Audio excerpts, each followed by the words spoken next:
Hello दोस्तों, आप सब कैसे? उम्मीद करता हूँ कि आप सब बढ़िया होंगे। मैं ब्रजेश अपने YouTube channel department of GS point पर आप सभी का स्वागत करता हूँ। आज हम लोग देखेंगे अगले पड़ाव में, जो पिछली क्लास में हम लोग ने मौलिक अधिकार के 60 नोट्स देखे थे और उसके बाद उसके 300 क्वेश्चन देखे थे। उसी तरह हम लोग अगला पड़ाव देखते हैं, राज्य के नीति निर्देशक तत्व। आइए शुरू करते हैं। राज्य के नीति निर्देशक तत्व भाग 4 अनुच्छेद 36 से 51 तक है। ये इम्पोर्टेंट है। राज्य की नीति निर्देशक तत्व भाग 4 में है, 36 से 51 में। आगे देखिए, भारत के संविधान के भाग 4 में 36 से 51 तक राज्य नीति निर्देशक तत्व के सिद्धांत शामिल है। ये कहाँ से लिया गया है? आयरलैंड से लिया गया है। आयरलैंड के संविधान से 1937 से लिया गया है। आयरलैंड के संविधान 1937। ठीक है, अगला पॉइंट देखिए। इसका मुख्य उद्देश्य आर्थिक व सामाजिक लोकतंत्र की स्थापना करना तथा लोक कल्याणकारी राज्य की स्थापना करना है। तो क्या क्या उद्देश्य है इसका, ये देख लीजिए। आर्थिक सामाजिक लोकतंत्र की स्थापना करना, लोक कल्याणकारी राज्य। पूछता है कई बार एग्जाम में, इसका उद्देश्य क्या है? लोक कल्याणकारी राज्य। ठीक है, अगला पॉइंट देखिए। यह प्राकृतिक में गैर न्यायोचित है तथा पी कानून की संवैधानिक मान्यताओं के विवरण में न्यायालय इन्हें देखता है। इसका अर्थ है कि ये गैर न्यायोचित है, मतलब इसको न्यायालय में चुनौती नहीं दिया जाए। जैसे मौलिक अधिकार के हनन पर आप चले सुप्रीम कोर्ट या हाई कोर्ट, अनुच्छेद 32 के तहत सुप्रीम कोर्ट और अनुच्छेद 226 के तहत उच्च न्यायालय यानी हाई कोर्ट, पर इसमें ऐसा नहीं है। इसकी प्राकृतिक जो है, ये पूछा है कई बार क्वेश्चन में कि ये इसकी प्राकृतिक कैसी है, तो गैर न्यायोचित है, यानी कि इसको न्यायालय में चुनौती नहीं दिया जा सकता है। कानून की संवैधानिक मान्यता है, इसको कानूनी रूप से संवैधानिक मान्यता है क्योंकि ये संविधान के अनुच्छेद में वर्णित है।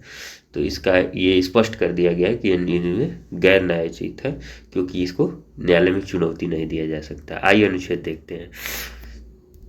अनुच्छेद 36 क्या कहता है? राज्य की परिभाषा। देखिए, हम लोग संविधान में भी पढ़े, मौलिक अधिकार में अनुच्छेद 12 राज्य का परिभाषा देता है। 12 में राज्य शब्द को परिभाषित किया गया है। ठीक है, इसी तरह अनुच्छेद 36 में राज्य की परिभाषा है। इसमें क्या क्या कहा गया है? इसमें भारत के क्षेत्र के भीतर तथा भारत सरकार के नियंत्रण के तहत सरकार, संसद, राज्य विधानमंडल, स्थानीय प्राधिकरण और अन्य प्राधिकरण। तो इसमें देखिए कौन कौन लोग शामिल हैं। जैसे सरकार में शामिल है संसद, राज्य विधानमंडल, स्थानीय प्राधिकरण, अन्य प्राधिकरण। ठीक है, अगला पॉइंट देखिए। अनुच्छेद 37 देखते हैं। अनुच्छेद 37 क्या कहता है? दिए गए उपबंध को किसी भी न्यायालय द्वारा लागू नहीं कराया जा सकता। देखिए, ये स्पष्ट कर दिया कि इसमें दिए गए जो भी उपबंध है, जो भी अनुच्छेद में वर्णित है, उसको न्यायालय द्वारा लागू नहीं कराया जा सकता। उसको न्याय, अगर उसका हनन नहीं लागू सरकार लाती है तो उसको ये चुनौती नहीं दिया जा सकता कि वो न्यायालय द्वारा चुनौती दिया जा सकता कि ये नहीं हो रहा है। जैसे मौलिक अधिकार का हनन होने पर आप न्यायालय में चुनौती दे देते हैं, तो ऐसा नहीं है। ऊपर ही बताएं कि ये गैर न्यायोचित है, ये न्यायालय में चुनौती देने योग्य नहीं है। ठीक है, आगे देखिए। निर्देशक तत्वों का वर्गीकरण। देखिए, निर्देशक तत्वों का ये मूल संविधान में नहीं ऐसे वर्णित है कि निर्देशक, ये आम, जैसे देखिए निर्देशक सिद्धांत को वैचारिक स्रोत और उद्देश्य के आधार पर वर्गीकृत किया गया है। ये संविधान में वर्गीकरण नहीं है कि समाजवादी सिद्धांत। इसको कैसे वर्णित किया गया है? समाजवादी, गांधीवादी, उदारवादी व बौद्धिक सिद्धांत। ये पूछता है कई बार पेपर में, तो ये समझिए ये संविधान में वर्णित नहीं है, वैचारिक स्रोत से वर्णित है। ठीक है, और पहला समाजवादी, गांधीवादी, फिर उदार और बौद्धिक, उदार या बौद्धिक सिद्धांत। ठीक है, अगला देखिए। समाजवादी सिद्धांत में कौन कौन से अनुच्छेद आते हैं उसको देखते हैं। ये वे सिद्धांत हैं जिनका उद्देश्य सामाजिक और आर्थिक न्याय प्रदान करना है। समाजवादी सिद्धांत का मतलब है कि सामाजिक और आर्थिक न्याय प्रदान करना लोगों को। ठीक है, इसमें देखिए अनुच्छेद 38 आता है। 38 क्या कहता है? लोक कल्याण। अनुच्छेद 38 लोक कल्याण की अभिवृद्धि के लिए सामाजिक, आर्थिक और राजनीतिक न्याय और द्वारा सामाजिक व्यवस्था सुनिश्चित करना है। देखो, लोक कल्याण के लिए मतलब आदमी का अधिक से अधिक कल्याण हो, अधिक से अधिक आदमी के जीवन बेहतर हो। अभिवृद्धि के लिए सामाजिक, आर्थिक और राजनीतिक न्याय द्वारा सामाजिक व्यवस्था को सुनिश्चित करना। ठीक है, आगे देखिए क्या कह रहे हैं। 44वें संविधान संशोधन द्वारा आय, प्रतिष्ठा, सुविधाओं और अवसर की असमानताओं को समाप्त करने का प्रावधान किया गया। 44वें संविधान संशोधन द्वारा 1978, 44वां संविधान संशोधन द्वारा ये तय किया गया कि आय में या प्रतिष्ठा या सुविधा या अवसर में जो असमानताएं हैं उसको दूर किया जा सके। ठीक है, अगला देखिए अनुच्छेद 29। ये सब समाजवादी सिद्धांत में देख रहे हैं, सामाजिक सिद्धांत में। अनुच्छेद 29, राज्य द्वारा अनुसरणीय कुछ नीतियां। 29 कहता है कि राज्य द्वारा अनुसरणीय कुछ नीतियां हैं जो अनुच्छेद में वर्णित है। 29 में क्या क्या है उसको देखते हैं। क ख बना के दिया गया। पुरुष और स्त्री सभी नागरिकों के आजीविका के पर्याप्त साधन हो, ये 29 में वर्णित है। पर्याप्त साधन प्राप्त करने का अधिकार। समुदाय, अब इसको चुनौती नहीं दिया जा सकता कि मुझे सरकार पर्याप्त साधन नहीं दे रही तो आप न्यायालय चले जाएंगे, ऐसा ये नहीं है, पहले ही बताया है। समुदायों के भौतिक संसाधनों का उचित वितरण एवं स्वामित्व। उत्पादन के संसाधनों का विकेंद्रीकरण। पुरुष और महिलाओं को समान कार्य के लिए समान वेतन। ये कई बार पेपर में पूछा है तो याद रखिएगा, 29 में वर्णित है पुरुष और महिलाओं को समान कार्य के लिए समान वेतन। ठीक है, आगे देखिए। जबरन दुर्व्यवहार के विरुद्ध श्रमिक और बच्चों के स्वास्थ्य एवं शक्ति का संरक्षण। देखिए, कभी कभी क्या करता है, कोई लोग श्रमिक हैं, कोई मजदूर है, कोई बच्चा, उसको जबरन कुछ कार्य कराया जाता है, उससे स्वास्थ्य और शक्ति का संरक्षण की बात की गई है। ठीक है, आगे देखिए। बच्चों के स्वास्थ्य विकास के अवसर उपलब्ध कराना। बच्चों को स्वास्थ्य के लिए स्वस्थ विकास के लिए अवसर उपलब्ध कराना, यानी कि सही तरीके से वो करना। इसको 42वें संविधान संशोधन द्वारा जोड़ा गया 1976 में। ठीक है, 1976। ठीक है, आगे देखिए। अनुच्छेद 29A। 29A देखिए। 29A का क्या कहना है? गरीबों को सामान्य न्याय और निःशुल्क कानूनी सहायता को समुचित विधानों द्वारा बढ़ावा देना। ये 42वां संविधान संशोधन 1976। देखो, सभी को न्याय पाने का अधिकार है और निःशुल्क वकील कानूनी सहायता, मतलब निःशुल्क। कभी कभी कोर्ट में आप लोग जाएंगे देखेंगे तो कभी कभी कोई लोग वकील नहीं कर पाते हैं तो उनको सरकार द्वारा मुहैया कराया जाता है वकील। तो यही कहा जाता है, जैसे इसमें एक बात का वर्णन किया गया, अगर सरकार इस पर कोई योजना बना के कार्य कर रही है तो बेहतर है, अगर नहीं भी करेगी तो आप उसको चुनौती नहीं दे सकते। सरकार के कार्यों को बेहतर चलाने के लिए उसमें ये सहायक होती है योजना बनाने में, इसलिए ये संविधान में वर्णित है नीति निर्देशक तत्व। इसका अर्थ देख रहे हैं ऊपर, जो राज्य नीति निर्देशक तत्व। आगे देखिए, 42वां संविधान संशोधन तो सभी गरीबों को सामान्य न्याय, सभी के लिए समान न्याय, निःशुल्क कानूनी सहायता, मतलब विधि सहायता, सबको सहायता मिलना चाहिए। अगला देखिए, ये समाजवादी में है, सामाजिक सिद्धांत में। अनुच्छेद 41। काम, शिक्षा, विकलांगता, बुढ़ापा की दशाओं में लोक सहायता पाने का अधिकार। कोई व्यक्ति काम अगर उसको आवश्यकता है तो काम में लिए शिक्षा दीजिए, विकलांगता और बुढ़ापे की दशा में उसको लोक सहायता, मतलब उचित सहायता पहुंचाया जाए। ठीक है, अगला देखिए। अनुच्छेद 42। काम का न्याय संगत और मानवोचित दशाओं तथा मातृत्व राहत के लिए प्रावधान। कहता है कि काम न्याय संगत हो, सबके साथ आदमी का जो मनोदशा हो बेहतर रखा जाए, और मातृत्व राहत के लिए, मतलब कोई महिला अगर गर्भवती है तो उसको उससे राहत भी दिया जाए। कैसे, काम पे है तो उसको जैसे जब का 12 घंटा है तो उसको 8 घंटा कर दिया जाए, 4 घंटा कम किया जाए। तो ये चीज़ें कह रहा है। ठीक है, अगला देखिए। अनुच्छेद 43। अनुच्छेद 43 क्या कहता है? सभी कर्मकारों के लिए निर्वाह मजदूरी, सभ्य जीवन और सामाजिक तथा सांस्कृतिक अवसर को संरक्षित करें।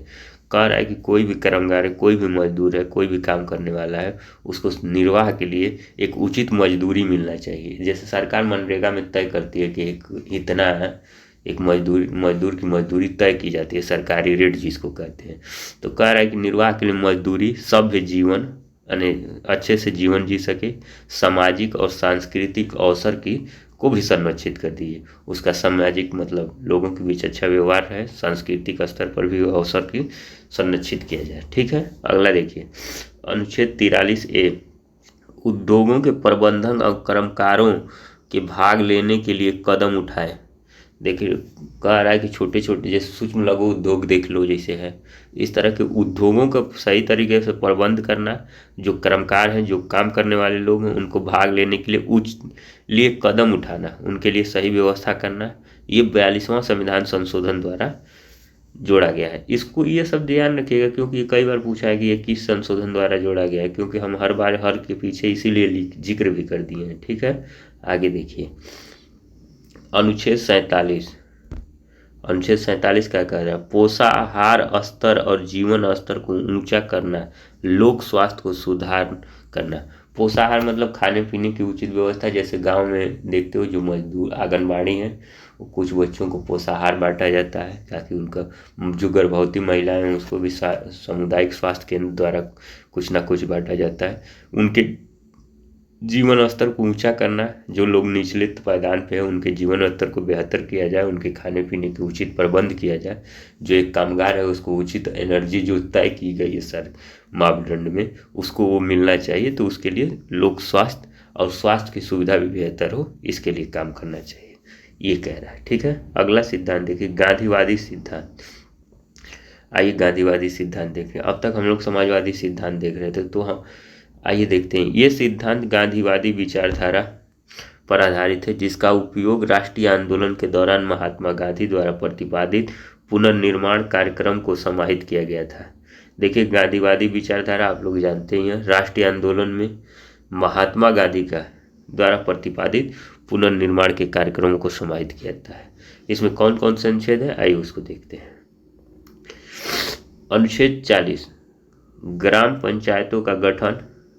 अनुच्छेद 40 क्या है? देखिए ग्राम पंचायतों का गठन, उनकी आवश्यक शक्ति प्रदान करना, स्व सरकार की इकाइयों के रूप में कार्य करने की शक्ति प्रदान। देखिए ग्राम पंचायत की गठन हुई ना 1992 में, 73वां और 74वां संविधान संशोधन। शहर में नगर निगम और ग्रामीण क्षेत्रों में पंचायत, तो उसी को कह रहा है कि ग्राम पंचायतों का गठन हो, उसकी आवश्यक शक्तियां प्रदान कर स्व सरकार की इकाई के रूप में कार्य करने के शक्ति प्रदान किया जाए। ठीक है, अगला देखिए अनुच्छेद 43 ग्रामीण क्षेत्रों में कुटीर उद्योग को व्यक्तिगत एवं सरकारी आधार पर बढ़ावा देना।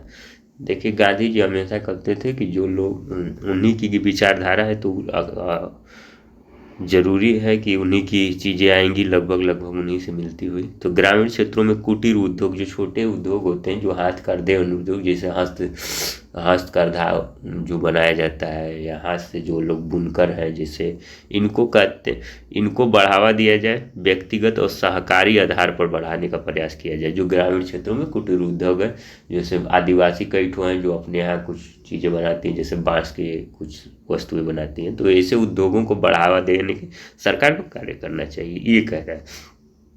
आगे देखिए 43 भी क्या कह रहा है? सरकारी समिति को स्वैच्छिक गठन और स्वायत्त संचालन, लोकतांत्रिक नियंत्रण तथा व्यवसायिक प्रबंधन को बढ़ावा देना जा रहा है। कह रहा है कि जो सरकारी समितियां हैं वो स्वैच्छिक गठित हो, वो स्वायत्त चले, मतलब अपने और लोकतांत्रिक नियंत्रण हो तथा व्यवसायिक प्रबंधन हो को बढ़ावा देना है। ये कब जोड़ा गया? 97वें संविधान संशोधन 2011 में। ये इंपॉर्टेंट है, इसको ध्यान रखिएगा, ये संशोधन सब इंपॉर्टेंट है।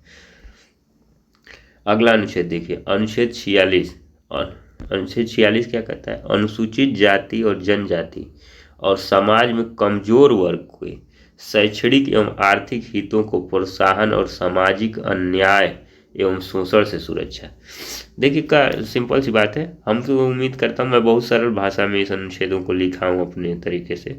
अनुच्छेद अनुसूचित जाति और जनजाति और समाज के कमजोर वर्ग, देखिए जो निचले तबके के हैं, जो सर्वहारा वर्ग है, जो नीचे तबके पर है, उनके लिए, वर्ग के लिए शैक्षणिक एवं आर्थिक हितों को प्रोत्साहन दे। सरकार के लिए यह आदेशित किया जाता है, वो कहा जाता है। अब सरकार इस कल इन्हीं के परिप्रेक्ष्य में योजनाएं लाती है और लाकर लोगों को बेहतर चीज़ों को पूरा करने की कोशिश करती है। जैसे कमजोर वर्ग जो कमजोर है, अनुसूचित है, अनुसूचित जनजाति है, उनको शैक्षणिक और आर्थिक हितों को प्रोत्साहन दे और सामाजिक अन्याय एवं शोषण से सुरक्षा दे।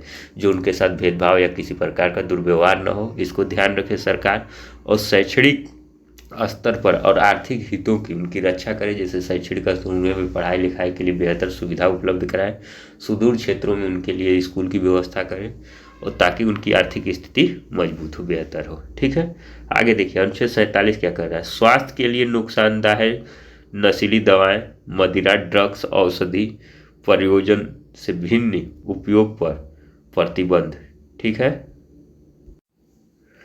स्वास्थ्य के लिए नुकसानदायक, देखिए कह रहा है कि अनुच्छेद 47 कह रहा है कि स्वास्थ्य के लिए नुकसानदायक जैसे नशीली दवाएं हो, मदिरा हो, मदिरा मतलब दारू शराब ऐसी, या नशीली दवा हो, ड्रग्स के औषधीय प्रयोजन से भिन्न उपयोग पर प्रतिबंध। कह रहा है कि ऐसी वस्तुओं के औषधि के रूप में अगर प्रयोग हो रहा है तो ठीक है, प्रयोग करिए, उसके अलावा भिन्न अगर उसका उपयोग है तो उस पर प्रतिबंधित करिए। ये सरकार से जैसे गुहार टाइप का लगा रहा है, अनुच्छेद कहता है। अब सरकार इस पर कितना कार्य करती है, तमाम योजनाएं लाती है। जैसे ड्रग्स पे तो रोक पे, उस पे भी कई तरह की प्रतिबंध के लिए अधिनियम पारित किए गए हैं। ठीक है, आगे देखिए अनुच्छेद 48 गाय, बछड़ा व अन्य दुधारू पशुओं को बलि पर रोक तथा उसकी नस्ल में सुधार को प्रोत्साहन। कह रहे हैं कि गाय या बछड़ा हो या अन्य दुधारू पशु हो, कोई भी, उनके बलि पर रोक लगाना चाहिए। उनकी नस्लों को, मतलब उनकी वंश में अधिक, नस्लों में अधिक सुधार के लिए प्रोत्साहन देना चाहिए। मतलब लोगों को उत्साहित करना चाहिए कि आप इनको पालिए, पोसिए, रखिए। ठीक है, आगे देखिए अगला सिद्धांत, उदार और बौद्धिक सिद्धांत। आइए देखते हैं उदार और बौद्धिक सिद्धांत क्या है।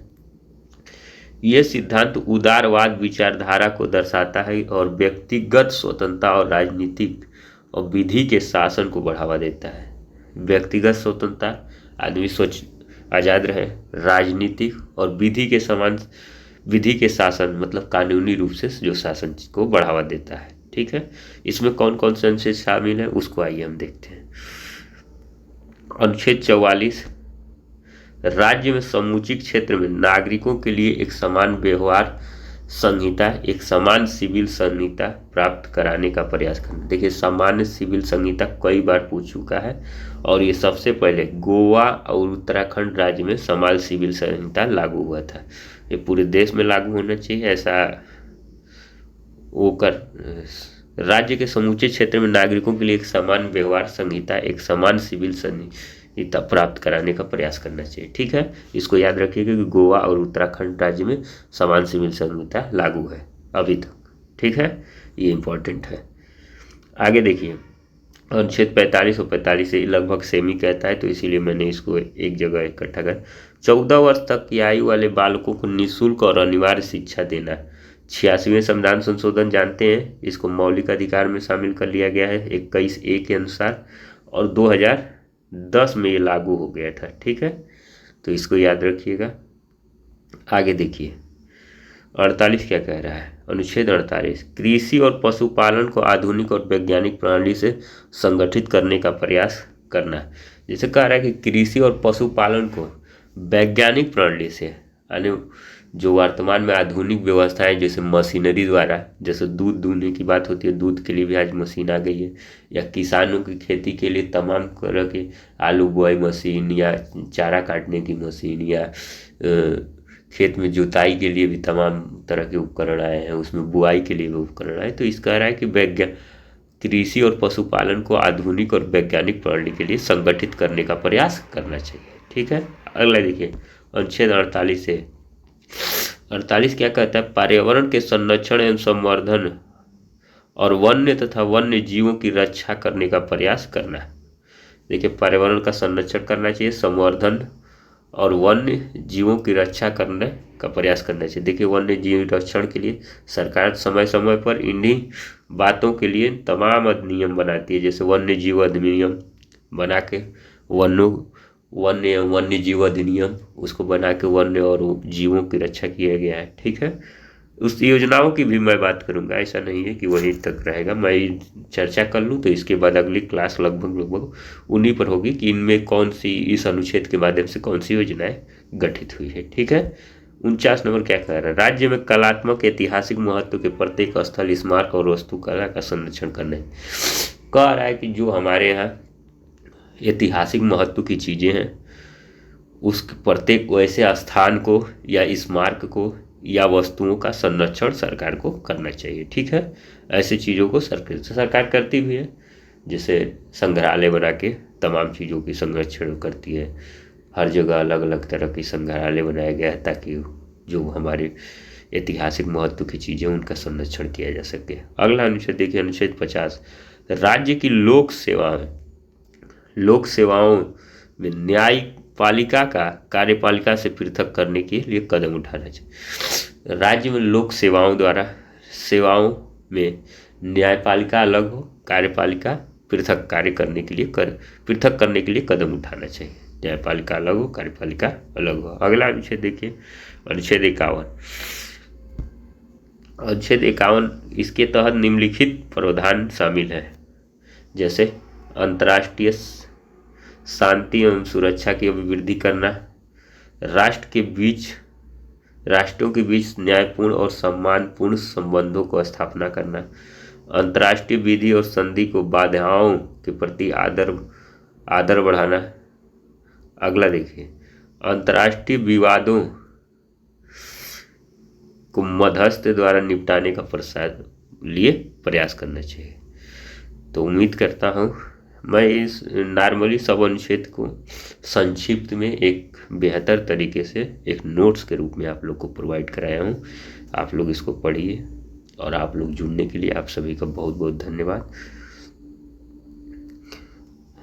मैं उम्मीद करता हूँ कि आप लोग को पसंद आया होगा और प्लीज़ चैनल को सब्सक्राइब करिए, शेयर करिए। आप लोग सब्सक्राइब करते हो तो वो हमारे लिए लाइक करते हैं, शेयर करते हैं, कमेंट करके ज़रूर बताया करिए कि आप लोग को वीडियो कैसी लगी है, उसमें क्या परिवर्तन की ज़रूरत है। तो आप लोग को जुड़ने के लिए बहुत बहुत धन्यवाद। उम्मीद करता हूँ कि आप लोग बेहतर लगा होगा। ठीक है।